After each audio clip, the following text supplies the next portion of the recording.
is Encore. Cool. The stories behind the songs. Thank you. Here's iHeartRadio's Miles Galloway. When my legs don't work like they used to before. No, really, I ran the Chicago Marathon last weekend. Not to brag, but my legs are really sore. I'm Miles Galloway, and this is the story of Ed Sheeran's Thinking Out Loud. Perhaps more than any artist so far on Encore, Ed Sheeran has been the most difficult one to determine just which song to feature. I mean, the guy's just such a consistent and reliable hitmaker. He's also a bit of an outlier as well. Although he established himself as an acoustic troubadour over the span of his 2-decade career, he has evolved and adapted as an artist to suit just about any style, from bubblegum pop to hip-hop to country to rock. The only other person I can think of who's been that versatile over the last few years is maybe Post Malone. And it doesn't matter what type of music Ed Sheeran's making, it always seems to be at the top of the charts. But I think we found the right song for this episode. Not only one of the biggest songs he's ever released, but one of the most interesting and, dare I say, even a little controversial. You'll understand by the end of this, trust me. But let's go back to the very beginning. Edward Christopher Sheeran was born on February 17th, 1991 in Halifax, West Yorkshire, England. He grew up in the nearby market town of Hebden Bridge with his mother Imogen, father John, and older brother Matthew. His parents both worked in the art world. Dad was a curator and lecturer. Mum was a jewelry designer and music educator. Together, they would start their own art consultancy named Sheeran Lock. His family would move to Framlingham in Suffolk when Ed was 4 years old, but around this age, Ed took an early interest in music. He began singing in the choir at his local Catholic church, where he also learned how to play the guitar. His uncle gave him his first guitar, which he taught himself to play at first before he took lessons. I don't think they had a loop pedal yet at the Catholic church. At the age of 9, little Ed Sheeran had laser surgery to remove a port wine stain birthmark next to his left eye, as he told an audience at a gala for the American Institute for Stuttering in 2015, that procedure would briefly ruin his life. I was a very, very, very weird child. Very weird child. And I had a port wine stain birthmark on my face that I got lasered off when I was very young. And one day they forgot to put the anaesthetic on, and then ever since then I had a stutter. And I also had very, very big blue NHS glasses. NHS is the National Health Service. One day, I hope you'll have the same. Just saying. And I lacked an eardrum on one side of my face, so to one side of my ear. Stuttering was actually the least of my problems when I went to school. Following the surgery, Ed's nervous system was affected, leaving him with a lazy eye and stuttered speech. On top of that, he wore thick glasses and had a head of ginger hair, which left him as an easy target for the bullies at Rishworth School, where he was teased on a daily basis. Ed took speech therapy and homeopathic remedies to try and cure his stuttering, but nothing worked. And then one day, young Ed discovered a new artist by the name of Eminem. He would tell Howard Stern, "It's a funny one, that, because when I was 9, I was going through all sorts of speech therapy, and when I was 9, my uncle bought me the Marshall Mathers LP, and he just said to my dad, 'This guy's the next Bob Dylan, you got to let him listen.' My dad didn't really clock it, He was just like, okay, Edward's going to go and listen to that. And by learning that record and rapping it back to back to back to back, it cured my stutter, and I stopped, talking like that.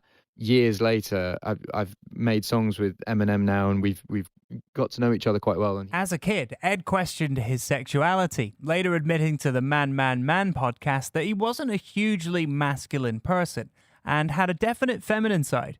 He even thought he was gay for a bit, partially due to his love for musical theatre, pop music, and Britney Spears. Around the same time, Ed realised something, that he wanted to be a musician.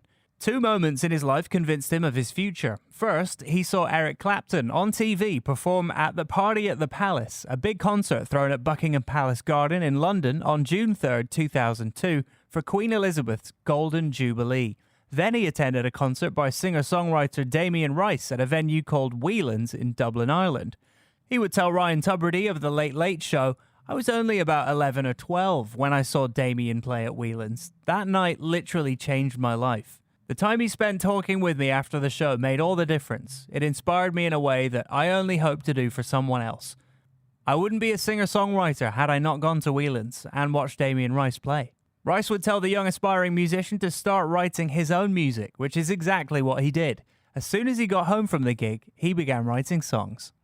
Ed would quickly catch the attention of his fellow schoolmates with his music. At Thomas Mills High School, he was voted most likely to be famous and described as a natural performer on his report card, which read, "Obviously at the moment his voice is beginning to change, although he still has quite a lot in his higher register." In 2004, he recorded a collection of songs for a CD he called Spinning Man when he was 13. Most of them were about a girl he was in love with named Claire, who had just broken up with him. In his book, Ed Sheeran, A Visual Journey, he wrote about the release.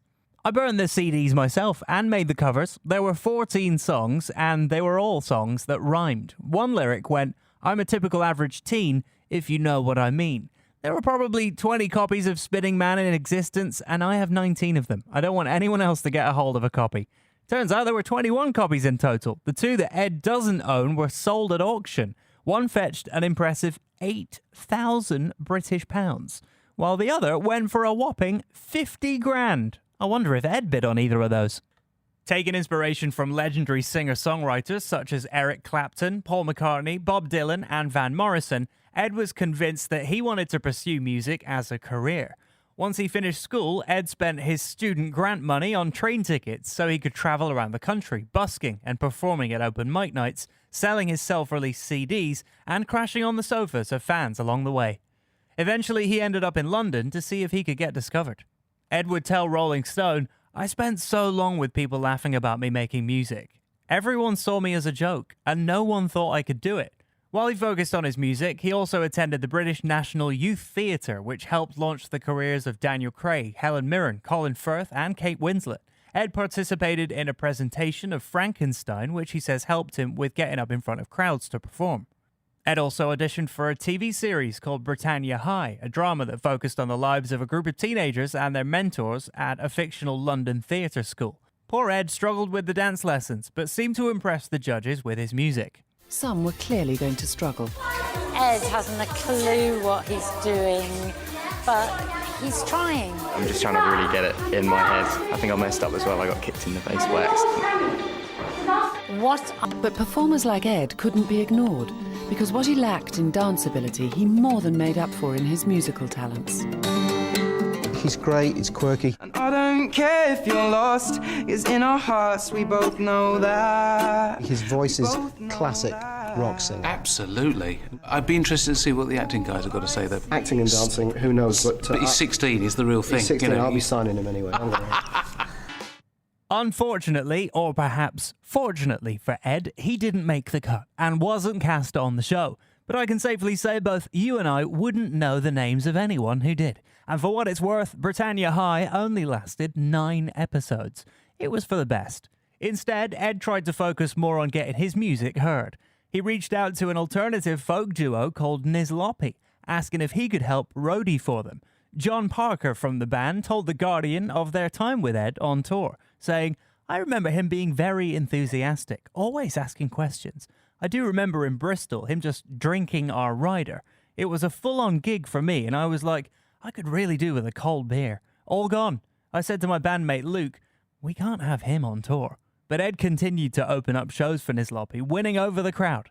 About the experience, Ed would tell the BBC, "Nizlopi are my main influence. I started off being their guitar tech last summer and did 2 tours with them, setting up their equipment and stuff. They were on tour again and asked me to open up for them in Norwich, which was brilliant.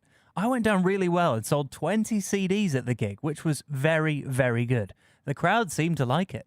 It was during these gigs with Nizlopi that Ed learned a trick to help him perform live as a solo artist, one that would help boost his sound and give it more fullness.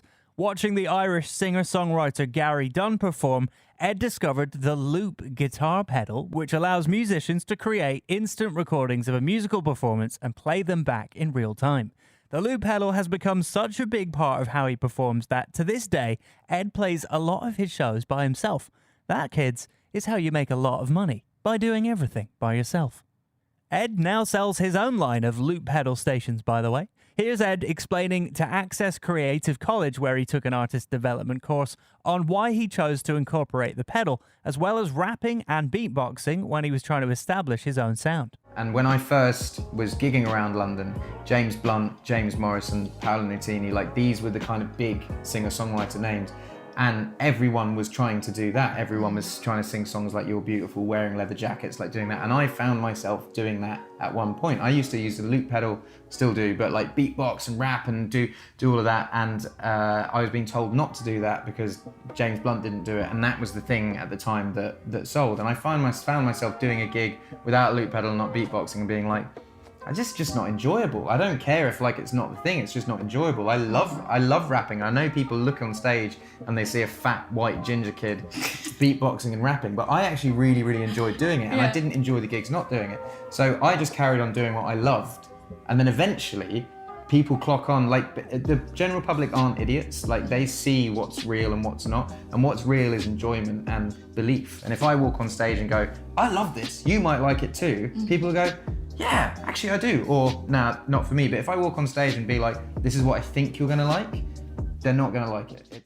In the fall of 2009, Ed enrolled at the Academy of Contemporary Music, ACM, in Guildford, studying classes like professional musicianship, songcraft, and music industry preparation. Ed received an F grade in every one of his 6 classes. Yep, Ed Sheeran flunked out of music school, but it wasn't for a lack of trying. Only 3 weeks into the year, Ed was asked to go on tour with a rising hip-hop artist by the name of Just Jack. When he asked the school if they would allow him to take time off to tour, they refused, which led him to leaving college. So don't worry, kids, Ed wasn't an underachiever. He was simply a dropout. Fun fact about Ed flunking out of music school, his dad John once included the letter from the Academy with his final results in a museum exhibition titled Ed Sheeran Made in Suffolk. As 2009 was coming to a close, Ed had tallied a ridiculous 312 concerts performed that year. That's basically a full-time job of just playing gigs. Luckily for him, his work schedule was soon about to change. 2010 changed everything for Ed Sheeran. He recorded a studio session for SBTV, an online media platform that helped music lovers discover emerging artists. From it, his live performance of You Need Me, I Don't Need You went viral. At the same time, Ed was busy writing and self-releasing new music, including a CD he called Loose Change, featuring a song called The A-Team that would be a real difference maker for him. Ed was also making the most of newfangled resources like YouTube, Facebook, and Twitter to help promote his music. He caught the attention of rapper Example, who took him out on tour, where Ed was able to sell some of his CDs for money. While things were looking up, he still couldn't find any record labels interested in signing him. So he decided to take a chance by booking a gig in Los Angeles and buying a plane ticket. Somehow he caught the attention of Oscar-winning actor Jamie Foxx. He told Much Music's Liz Trinier all about it. He is a lovely guy. I went over to LA to do a poetry night called Flow Poet for a guy called John Hensley, who's a really cool guy as well, and he kind of hooked me up with a lot of shows. And one of them happens to be one of Jamie Foxx's gigs, and I got invited to play his radio station after that, and then he was just like, I've got a studio in my house if you want to come and record. So I ended up going there, and it just kind of restored my faith in myself. Right. Because I think things hadn't exactly been going well up until that point, and that just kind of was like, if I can do this within a month, I end up here, then I can do anything, kind of thing. Jamie Foxx shared his side of the story during an appearance on The Graham Norton Show. That weird connection with you and Ed Sheeran. Ed Sheeran slept on my couch for 6 weeks before he was famous. But how does that happen? Ed Sheeran, I was doing a radio show in LA, and it was a satellite show, and he knew that we do music, so he comes to my radio show. Hello, Jamie, just trying to get my music. You know, we'd love to hear my music, whatever. I was like, well, sure, whatever. Let me hear it. So he lets me hear his music. Comes to my crib, and now I got the bigger crib, and the studio is incredibly nice because of the Kanye song. So he plays. I'm like, you're incredible. So he starts. I said, listen, I know you don't have anywhere to go. Just chill here. I was giving him food. My daughter was like, who do you have over here now? Because I would always have people. I would always like champion the artist. Yeah. And so I said, listen, man, I think you got the goods, but I got to check you out, though. So I took him down to this show that I was doing, a live night every Monday in L.A., downtown L.A., and it was like 800 black people. all black, like just the best musicians who plays, you know, the guitar for Sting, and I mean the level of the music is here. And there was a dude up there rapping, and he was sweating, and he was black. And then another girl, she came up and she sung, and she was black, and they was singing blackness. It was incredible. And so all of a sudden I say, ladies and gentlemen, Ed Sheeran. He pops out, with a little red hair and a ukulele. And one of my homies, who's an incredible guitarist, but he's just true to the music. It came from us. This is black, blackity black, right? And he says, yo, Fox, come on, man. What's this, man? What's this? What you doing to the room right now, man? You gotta respect the room. And it was just like a movie. I said, well, let's see what the kid has. And he went out there on that ukulele, got a standing ovation in 12 minutes. Wow. And the rest was history. Wow, that's incredible. Yeah. Wow. Cheers for him, cheers for you. All of a sudden, Ed Sheeran was going places. When he was back home in the UK, Ed released another EP titled Number 5 Collaborations Project that found him teaming up with MCs for a kind of moody fusion of his acoustic pop with contemporary UK hip-hop.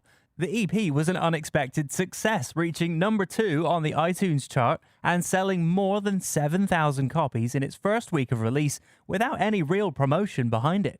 The British press were calling the 20-year-old the next Justin Bieber. When he announced a free show at the Barfly in Camden, London, over 1,000 fans turned up, more than 5 times the capacity of the venue. To make it up to them, Ed played 3 shows in a row, then took fans to the car park across the street to perform for anyone unable to get in. Not long after that, Ed joined Elton John's management company, Rocket, and finally got his record deal signing with Asylum Records, a subsidiary of Warner Music. But he gave all the credit to his fans, the Cheerios. He would tell the BBC, "I feel great, but it's a lot to take in. It's all down to the fans being really supportive. They are the main reason it is where it is." Ed released his debut single, The A-Team, in June 2011, and it took off immediately, selling 58,000 copies in the first week and reaching number 3 in the UK. The song details the life of a sex worker and her addiction to crack cocaine, which is designated as a Class A drug in the UK, hence The A-Team. Ed would tell Billboard that the song came to him after playing a show at a homeless shelter, saying, "I was 18 at the time and kind of quite naive, so I was a bit taken aback by some of the stories that I heard. I got home that night and I just wrote a lot of the lyrics. I wanted to write it so it sounded kind of upbeat so you wouldn't really know what it's about, because it's quite a dark subject." Proving he could do it, Ed made the A-Team music video for just 20 quid, which is about $36 Canadian. Way to be economical, Ed. Not long after, Ed released his debut album, which is called, well, let's let Ed explain it. Yeah. Can you tell me what they are? Plus, positive, the sign. I don't know. It's addition. Yeah. I mean, it's kind of like it is just the sign, but most people call it plus, to be honest. Okay, we'll go with Plus then. Anyway, Plus was a big hit upon its release on September 9th, 2011. It debuted at number 1 in the UK albums chart and went top 5 in both Canada and the US. Ed Sheeran was officially a global star. And while he was regularly lumped in with the British singer-songwriter types like James Blunt and James Morrison, Ed stuck out thanks to his interest in adding a strong hip-hop influence to his songs. Oh, and writing songs for the biggest boy band on the planet sure didn't hurt either. Yes, folks, Ed Sheeran wrote songs for One Direction, the first being Moments. You may know it. He told Much Music's Liz Trinier just how that happened. I wrote that song 4 years ago and hadn't found a way for it to work on my stuff, and I'd put it on a demo CD that I was given to people, publishers, to kind of place my song. And whilst doing that, I was staying on my guitarist's sofa, who in turn played for One Direction, and Harry just started staying at the house on the other sofa. And so we started hanging out, and he was like, "We're putting our album together, have you got any songs?" And I was like, "Well, actually, yeah, funny enough, I have a whole CD of them, so if you'd like to choose one, then go for it." And so they did, and that was that one. And that's it. Did they add any of their own twists on the song? I went into the studio, and I mean, the original version I did was a drum and bass version. So I went into the studio with them, we made the backing track.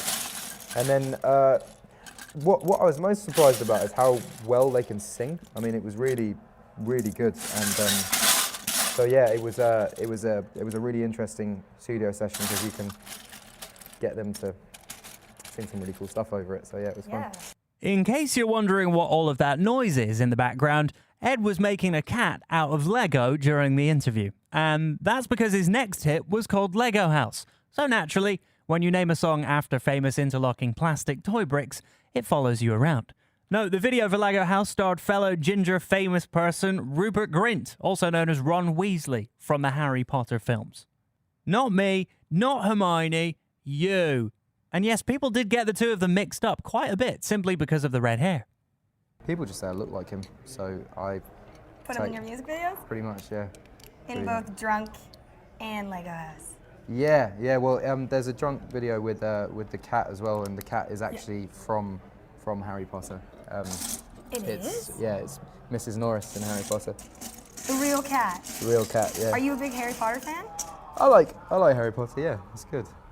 Anyway, this was kind of the start of Ed Sheeran becoming a songwriter for other artists. He would write more songs for One Direction, as well as The Weeknd, Keith Urban, BTS, and Justin Bieber. Maybe you've heard of a Bieber song called Love Yourself? Yeah, that was also written by Ed. But I digress. Ed Sheeran was now one of the most in-demand singers and songwriters in music. He won 2 Brit Awards the next year for Best British Male Solo Act and British Breakthrough Act, and even got a Song of the Year nomination at the Grammy Awards for the A-Team, a song he would end up performing at the Queen's Diamond Jubilee. Oh, and he also performed a song, a Pink Floyd cover actually, at the closing ceremony for the 2012 Summer Olympics in London. It was around this time that Taylor Swift took an interest in Ed's music and reached out to invite him to collaborate and join him on her Red Tour. In fact, Ed was pretty ahead of the curve on recognizing Taylor for her skills as a songwriter. Together, they wrote Everything Has Changed, which would appear on Red, and thus a brand new power friendship was born. Ed would tell Billboard, "I'm a fan of Taylor's, not just her work, but her ethics, and that she writes her hits herself. And she's probably the only woman in her position in the industry who writes 100% of her hits. It's a very cool thing. The song that ended up on her record was pretty much 100% her idea in the first place. I did what I could to help, but she definitely knows what she's doing." Appearing on Much Music's New Music Live, Ed would tell host Lauren Toyota that he and Taylor bonded over their love of pies, specifically her love to bake them and his love to eat them. We baked an apple pie. You did? We baked an apple pie. We had dinner with some of her friends. She put on Nicki Minaj very loudly and rapped to it. It was quite cool. Do you know how to rap to Nicki Minaj too? She's gangster when she does it though. She gets properly all the hand movements and everything. Love it. And how did your apple pie turn out? I'm not a very good cook, so I kind of watched and ate. You know, when you were a kid and your mum would cook and you'd nick some of the stuff halfway through. She'd be making like chocolate batter or whatever, and you just stick your So you finger were just in. licking the spoon. I was just I was like that. Awesome. Well, Ed and T Swift baked a pie. Ed would spend the better part of 2013 opening up for Taylor and see his star power grow immensely to the point where he headlined 3 straight sold-out shows at Madison Square Garden in New York City that November. That's roughly 20,000 people per show. And guess who came out to join him? Yep, Taylor Swift. Ed capped off the year by contributing a song to the film The Hobbit, The Desolation of Smaug, called I See Fire. Cool fact about this song, Ed felt it needed some violin on it, but he didn't actually know how to play the instrument, but that didn't stop him from using it on the song. By the time 2014 arrived, Ed had his next album ready to go. He stuck with the mathematical theme and named the album Multiply, or X, or I guess Cross, or Times, but he mostly referred to it as Multiply. For the album, Ed worked with a range of hit-making and taste-making producers, including Rick Rubin, Benny Blanco, and Pharrell Williams. The first single, Sing, saw Ed exploring his love for hip-hop, bringing in Pharrell to co-write, produce, and sing backing vocals, and really help him sound a little bit like Justin Timberlake. Come on, it's pretty obvious, no?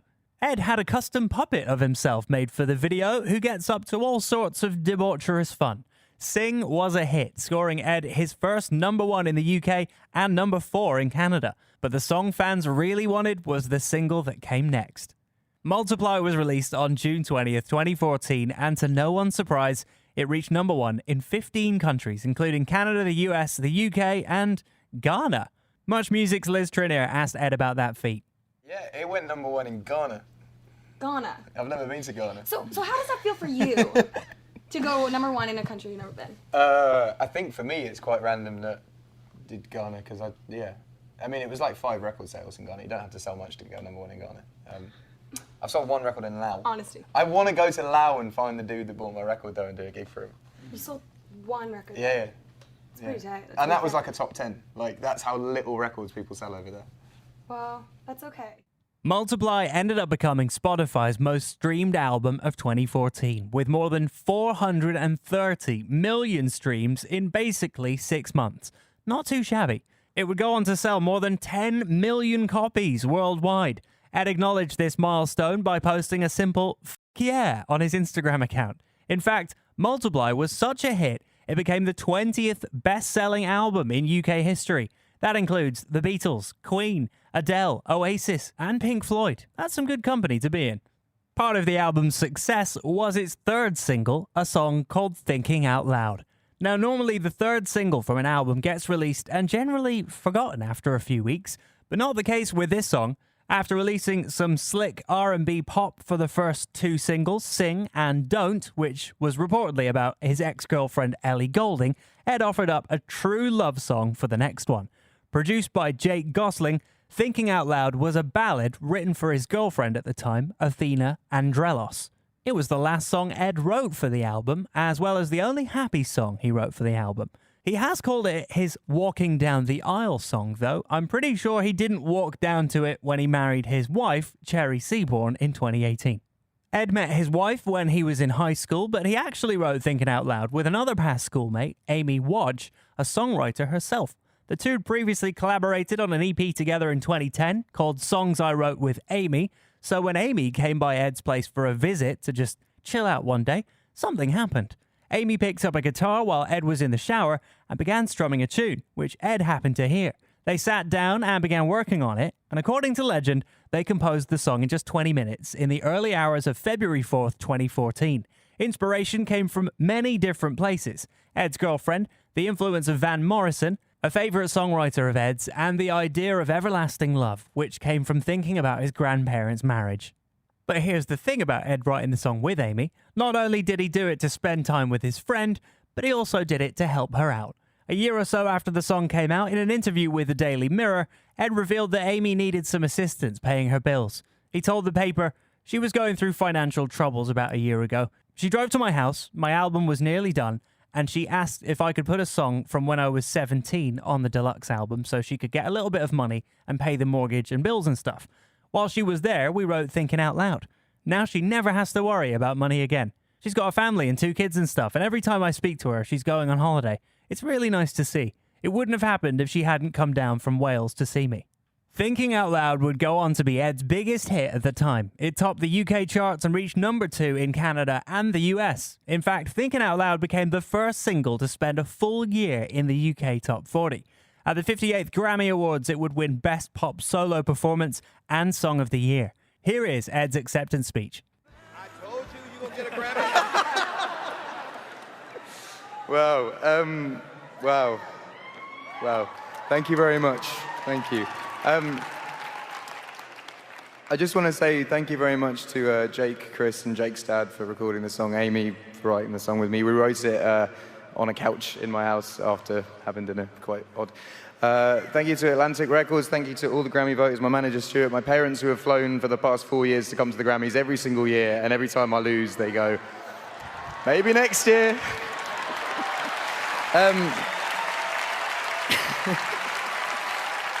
But honestly, if you would have told my 11-year-old, 5-year-old, any age that I would have received an award from Stevie Wonder, I would have been chuffed. So thank you very much. In case you missed it at the beginning of that clip, that was Stevie Wonder presenting the Grammy to Ed, saying, "I told you would get a Grammy." Imagine Stevie telling you something like that. On top of all of that, Thinking Out Loud would become a staple at pretty much every single wedding that ever occurred since its release, largely due to its romantic music video, which is quickly approaching the 4 billion views mark. That makes it one of the top 25 most viewed music videos of all time on YouTube. In case you're wondering, nothing's ever going to catch Baby Shark, which is by and far the leader with 15 billion views. Nice one, Pink Fong. The music video for Thinking Out Loud featured Ed pulling off some serious choreography with a female dancer in an impressive ballroom. Seriously, the dude can dance. But he told Much Music in 2014 that he had to work hard for it. My favourite moment of 2014 was I'm not a mover. I don't have that much rhythm in my body, and I learned how to dance this year for a music video, which was fun. And in the process, like I'm not someone that works out, so I was dancing every day very intensely, and I got a two-pack, which I'll lose very quickly, but I got one. So yeah. Yep, Thinking Out Loud was one of the biggest songs of the decade, and life was good for Ed Sheeran. That is until he was accused of stealing the idea for his song. In August 2016, Ed Sheeran was sued by the family of Ed Townsend, co-writer of Let's Get It On, the sexy 1973 hit by Marvin Gaye. The lawsuit claimed that Ed copied the heart of Let's Get It On, but specifically that the melodic, harmonic, and rhythmic compositions of Thinking Out Loud are substantially and/or strikingly similar to the drum composition of Let's Get It On.